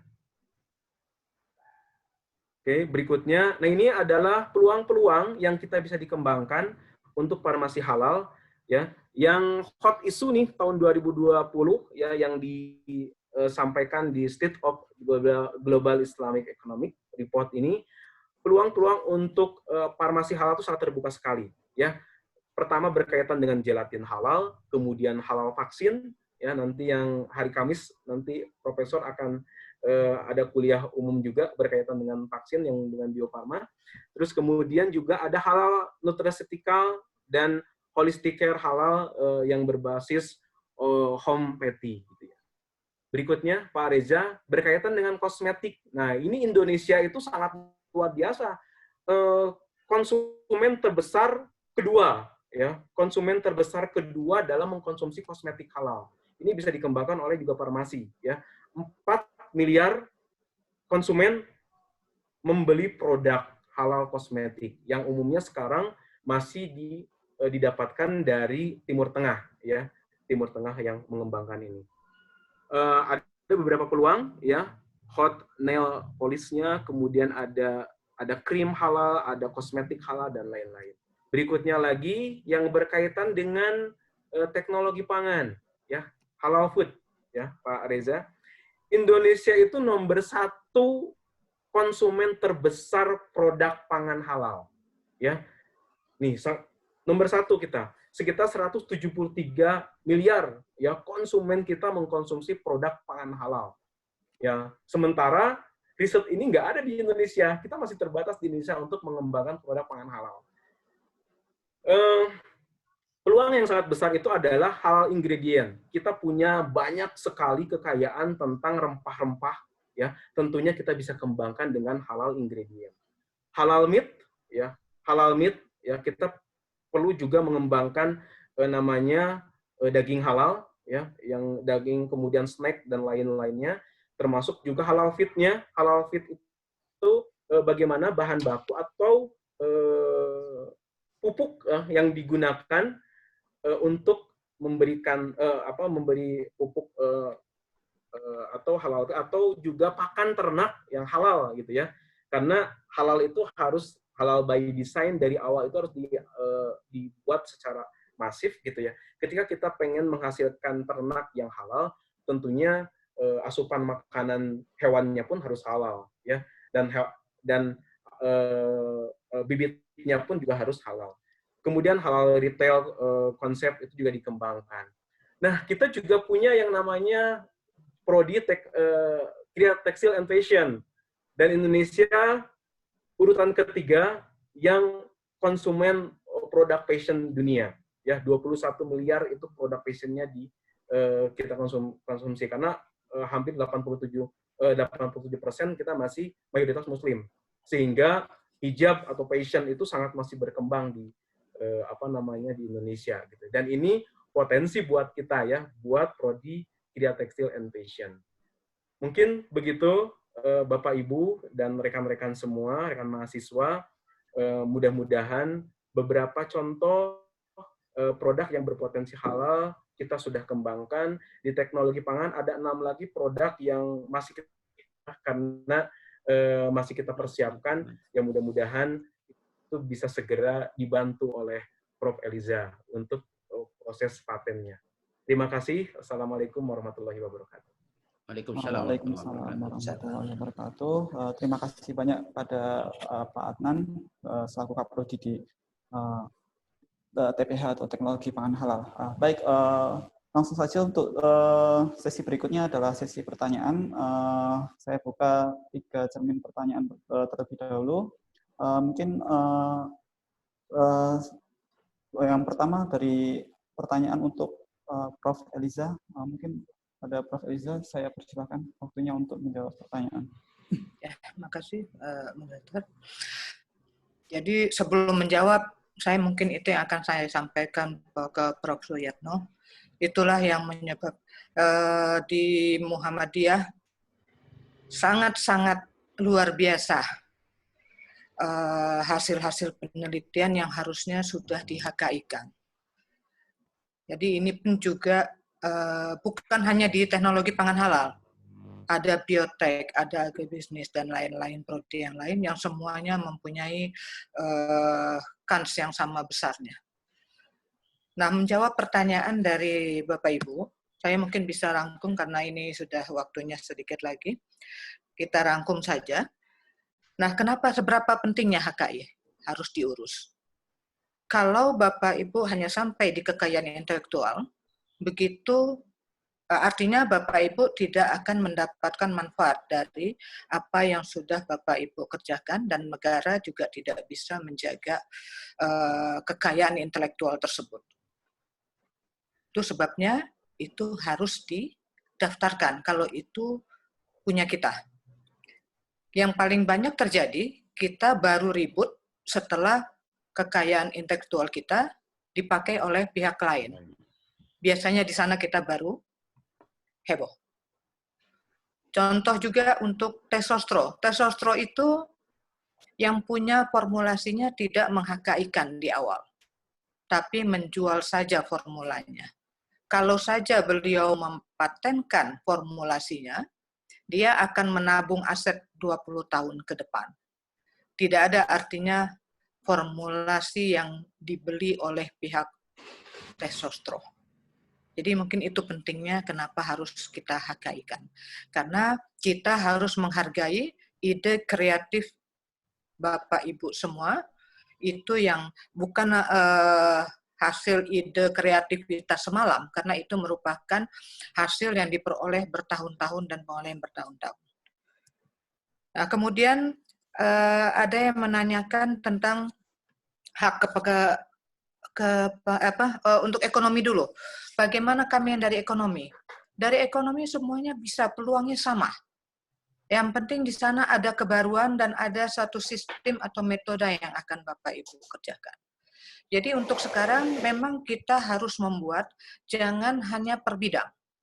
Dari ekonomi misalnya bisa mengatur seperti tadi keuangan UKM, gimana sistemnya, perekonomiannya ini supaya membantu masyarakat di kelompok-kelompok UKM ini atau di koperasi. Mungkin di sana kalau ada dari ekonomi punya metode yang baik atau yang terbaru, itu bisa didaftarkan patennya. Karena semua bidang ilmu mempunyai kesempatan yang sama untuk memperoleh HKI-nya. Syaratnya novelty, ada langkah invensinya, bermanfaat bagi masyarakat, dan bisa dikembangkan. Itu saja syaratnya. Nah, kemudian untuk mengetahui hak kepengarangan, mungkin saya memang tidak tampilkan di sana. Tunggu sebentar, nanti sambil saya akan coba men-share-nya. Jadi ada poinnya. Jadi ada 5 poin yang kita nilai nanti di kepengarangan tersebut.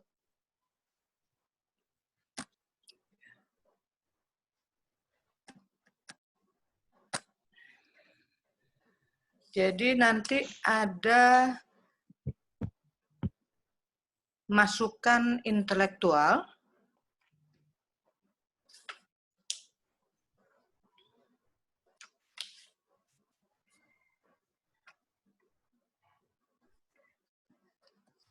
Oke.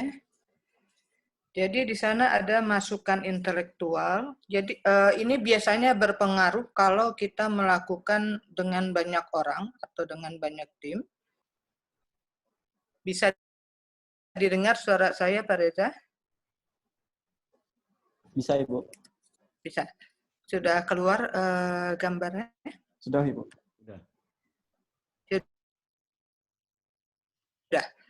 Nah, jadi poin yang itu kita nilai berdasarkan berapa banyak sumbangsih masing-masing teman yang mengisi kegiatan tersebut.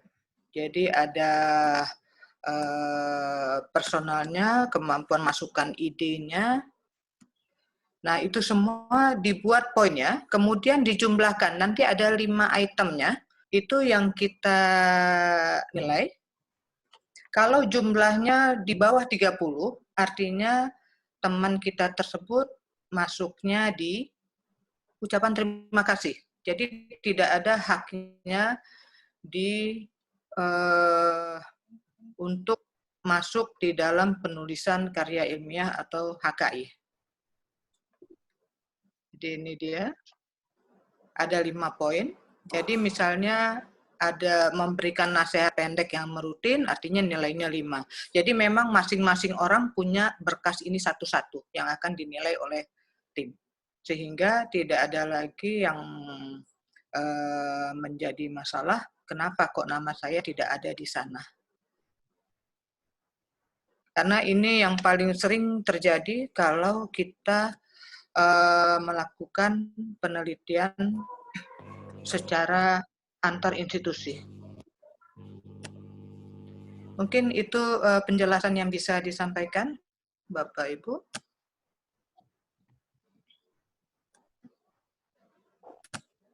Kita kembalikan ke moderator. Ya, terima kasih Prof. Eliza atas pemaparannya dan jawaban dari pertanyaan-pertanyaannya. Mungkin saya akan buka cermin kedua untuk beberapa pertanyaan lagi, karena kita masih memiliki waktu 4 menit di sesi diskusi ini. Atau mungkin saya buka untuk membuka audionya supaya kalau ada pertanyaan langsung ke Prof. Eliza atau ke Pak Saiful Adnan bisa dilakukan secara langsung. Baik, saya sudah mengaktifkan semua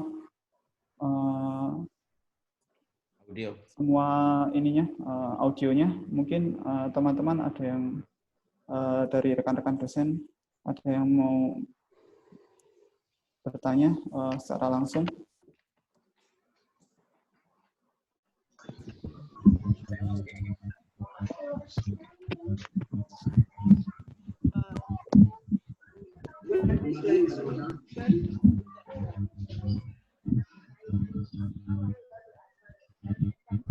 Mungkin sambil menunggu pertanyaan langsung, ini ada yang mungkin bisa kita jawab.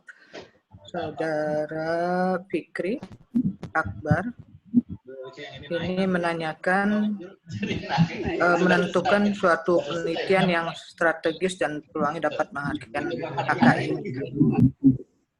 Ya, intinya ya tadi, dalam mengurus HKI harus ada novelty-nya, mempunyai langkah invensi, bermanfaat, dan bisa dikembangkan secara massal. Mungkin itu yang perlu kita lihat.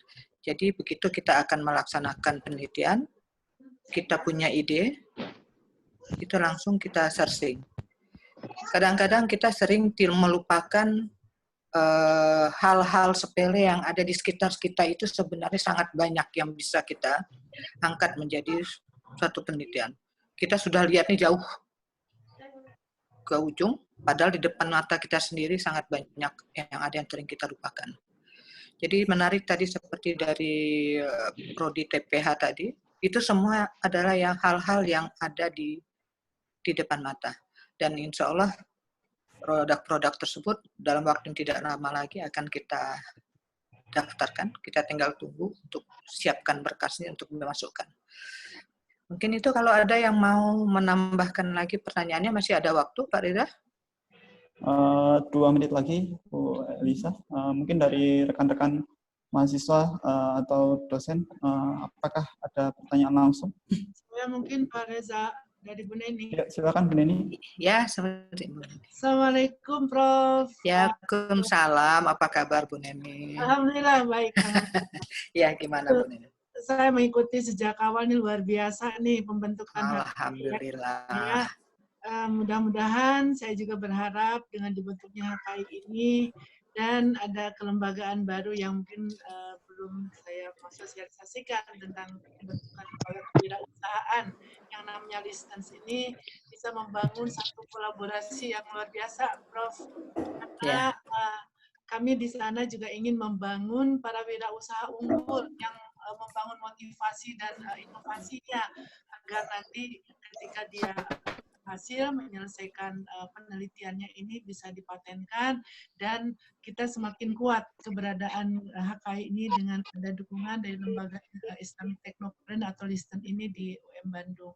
Jadi saya sangat mengapresiasi adanya pembentukan ini, termasuk tadi Pak Adnan yang luar biasa banyak memberikan penelitian-penelitian yang tentu ini sangat menjadi satu kekuatan, satu modal besar bagi kita untuk terus membangun para sivitas akademika ini agar mampu terus membangun atau eksplor kemampuan dirinya dan menjadi satu penelitian-penelitian yang berkualitas di masa yang akan datang. Itu saja sebagai masukan. Terima kasih Prof, luar biasa.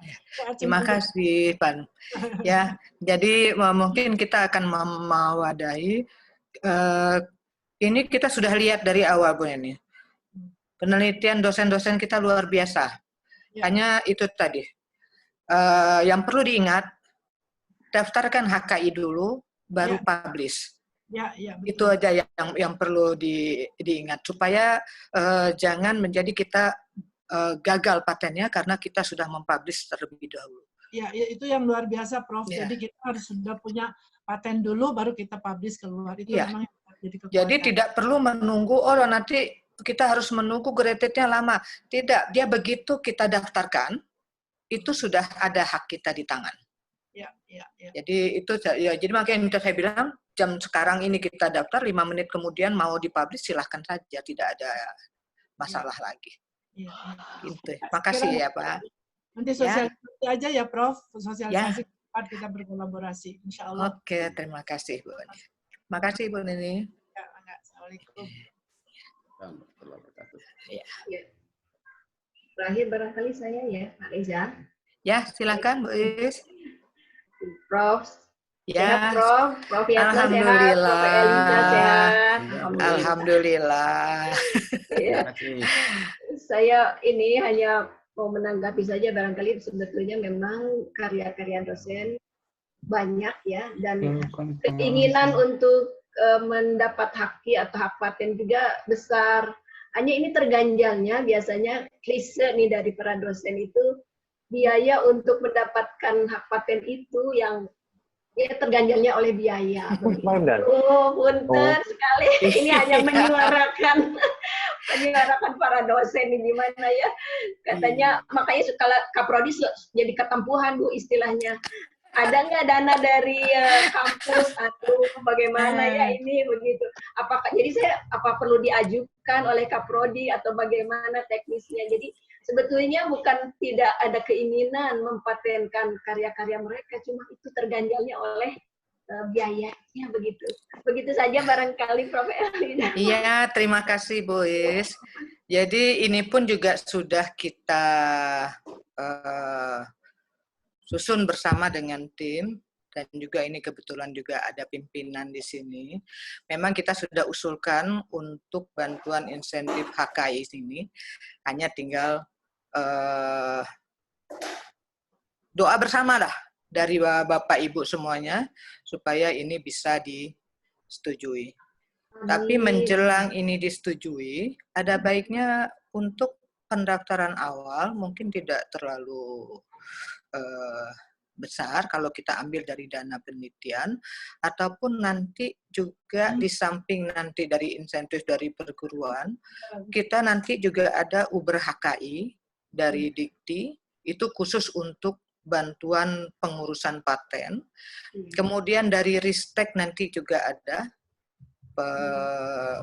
untuk hibah mengurus paten ini untuk dosen. Saya Uber HKI saya sudah dapat 3 kali, untuk yang Ristek saya dapat 2 kali. Itu sangat-sangat membantu. Dan selebihnya memang institusi yang menyediakan fasilitasnya. Jadi insya Allah diskusi ini dengan hadirnya pimpinan mungkin menjadi pertimbangan, karena permohonan kami dari pusat HKI sudah kita ajukan.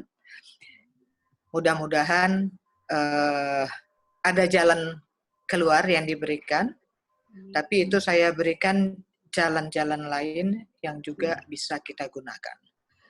Jadi nanti setiap tahun itu nanti juga Uber HKI dan Ristek akan mengeluarkan hibah untuk paten. Dan di samping itu juga dibiasakan setiap kita penelitian kita sisihkan untuk keperluan ini. Karena apa? Karena kalau hasil karya kekayaan intelektual kita ini baik, kalau sampai tidak didaftarkan, itu akan rugi yang sangat besar bagi yang pemilik kekayaan intelektual ini. Mungkin itu ya, Bu Is. Sama-sama Bapak Ibu semua kita berdoa, mudah-mudahan ini diberikan jalan oleh Allah Subhanahu wa taala sehingga kita semua bisa tidak memikirkan biaya, kita hanya tulis draftnya saja atau membuat bagian dari HKI kita. Ya, Bu Is, juga untuk Bapak Ibu yang lain. Mungkin itu Pak Reza, ada lagi? Waktunya habis kayaknya ya. Berhubung waktunya sudah habis, saya ucapkan terima kasih banyak kepada Prof. Yatno pertama yang sudah memberikan pemaparan di pertama kali. Prof. Yatno ada kata sepatah 2 kata dari Prof. Yatno? Oh, boleh ya. Nah. Baik, terima kasih Pak Bu Eli, Prof. Eli dan Pak Reza. Mungkin 1-2 menit saja untuk closing statement. Jadi pertama, ini bersyukur sekali dan luar biasa Prof. Eli, Ibu Bapak sekalian. Jadi ini sebuah peta jalan yang sudah on the track. Insya Allah ini akan menjadi jalan kita untuk ke depan yang lebih baik. Yang kedua, bahwa apa yang disampaikan oleh Prof. Eli maupun Pak Adnan ini sungguh luar biasa. Jadi Prof. Eli sudah membuka jalan dan semuanya sudah dibuka dengan baik sehingga tidak ada keraguan lagi, tidak ada kesulitan lagi seharusnya untuk mendaftarkan patennya. Lalu yang kedua dari Pak Adnan ini luar biasa ini patennya. Jadi saya ingin Pak Adnan ini menjadikan pusat HKI dan pusat halal Bandung itu menjadi unggulan. Kami ingin muncul bahwa UM Bandung itu, karena juga sudah terpilih di PP Muhammadiyah, salah satu pusat halal Muhammadiyah itu adalah di UM Bandung. Nah, ini ada 6 perguruan tinggi Muhammadiyah, salah satunya adalah yang ini oleh Pak Adnan itu. Pak Adnan sering mengikuti itu dan kami ingin Bandung itu memulai sehingga menjadi kalau bicara pangan halal itu UM Bandung. Ini yang kita ingin muncul semacam itu. Dan produknya segera dipatenkan dan segera dipublish dan segera diproduksi. Jadi itu yang kita berharapkan. Saya selalu dengan Pak Adnan mana gitu. Ini yang saya katakan. Jadi maka ini kita udah tahu bahwa ini harus dipatenkan dulu baru dipublish. Karena kalau dipublish dulu belum dipatenkan kan nanti menjadi sia-sia lah. Tidak nilai tambahnya tidak banyak. Jadi luar biasa itu Pak Adnan, Bu Eli nih. Dan ini tidak menutup kemungkinan ini program studi yang lain punya kesempatan yang sama. Jadi kadang-kadang ini perlu dikasih ini juga Prof. Eli terus dorongan bahwa semua program studi itu bisa melakukan semacam itu. Sesuai dengan bidangnya tentunya itu. Nah ini dua narasumber ini luar biasa hari ini. Jadi kami menunggu dan Nah, Prof. Eli ini sebagai pintu untuk mengantarkan kita dan mengantar terus kita supaya lebih sukses lagi. Lalu Pak Adnan ini sebagai contoh prodi yang nanti bisa ditiru oleh prodi-prodi yang lain. Dan yang terakhir Bu Eis, nggak usah khawatir. Allah sudah berjanji di mana ada kesulitan ada kemudahan. Apa namanya, ada kesulitan ada kemudahan. Itu udah jelas. Jadi nggak usah ini. Insya Allah kami sebagai pimpinan pasti akan memberikan dorongan dan akan memberikan ini. Saya setiap diskusi dengan Prof. Eli itu kan nggak pernah ada yang buntu lah. Pokoknya semuanya jalan insya Allah gitu. Jadi saya sudah itu kan salah satunya adalah akuntabilitas itu. Saya kalau sudah lihat akuntabilitas itu sudah nggak usah ngecek sudah insya Allah saya itu. Jadi inilah hingga kita bangunlah akuntabilitas, bangunlah kepercayaan diri, kepercayaan lembaga dan ini. Karena ini ujung-ujungnya juga akan punya nilai manfaat bagi Muhammadiyah. Punya nilai manfaat bagi Unita Muhammadiyah Bandung. Jadi pasti insya Allah saya sebagai orang yang diberi amanah akan selalu memperhatikan itu. Jadi maka saya setiap ada acara saya ingin nggak absen, ingin ikut terus gitu. Karena saya juga ingin ikuti bukan dari orang lain, tapi saya ingin mendengarkan sendiri gitu. Sehingga siapapun silakan boleh berdiskusi dengan saya. Jadi kita terbuka dan ini tugas saya memang begitu. Jadi kita lakukan. Dan saya ingin potensi yang luar biasa di UM Bandung ini harus dikembangkan dan menjadi. Dan kalau ini terus dilakukan, UM Bandung itu nggak lama itu bisa menjadi universitas yang terbaik lah, yang baik dan bisa. Amin. Ya, jadi nggak usah khawatir kita baru. Iya, Prof. Baru Terima kasih, Prof. Kalau dana itu udah nggak usah ini. Yang penting ada kemauan gitu. Iya, Prof. Nanti saya sampaikan ke dosen. Dan mendaftarkan ke Prof. Eli gitu. Pokoknya semuanya daftarkan. Iya, kita cari itu. Tapi pakai syarat ya Pak Prof. Yatno? Iya.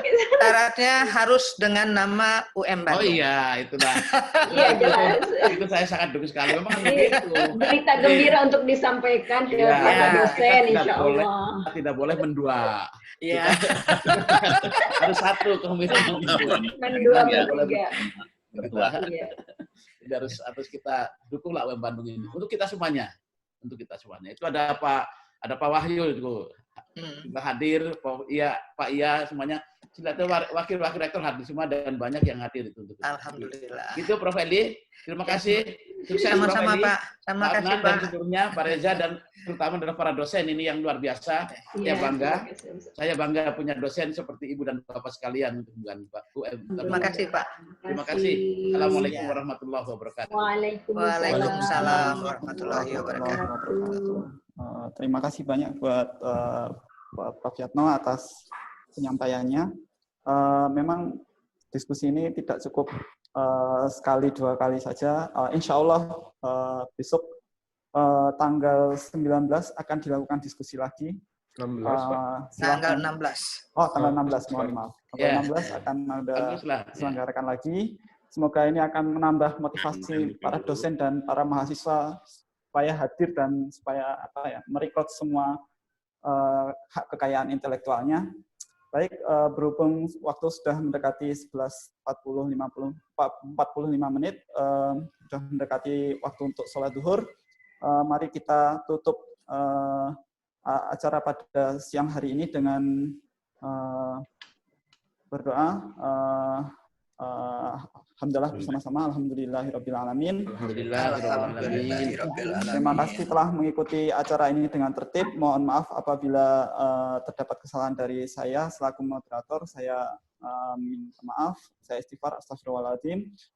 Billahi taufik wal hidayah. Wassalamualaikum warahmatullahi wabarakatuh. Waalaikumsalam. Ibadah puasa hari ke-18.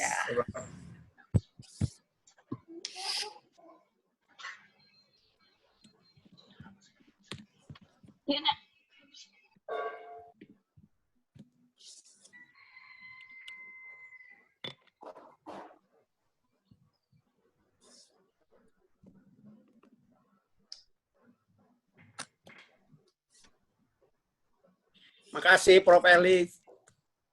Makasih. Ya Pak, sama-sama. Makasih Pak Raja. Assalamualaikum. Waalaikumsalam warahmatullahi wabarakatuh. Terima kasih Prof. Semuanya ada Prof. Eli, ada Prof. Edi, ada Prof. Suyatno.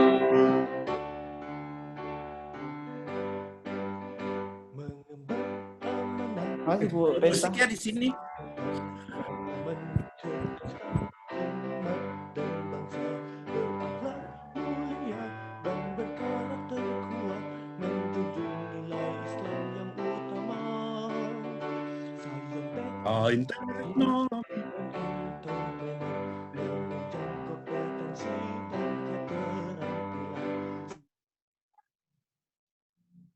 Lanjut Pak Reja.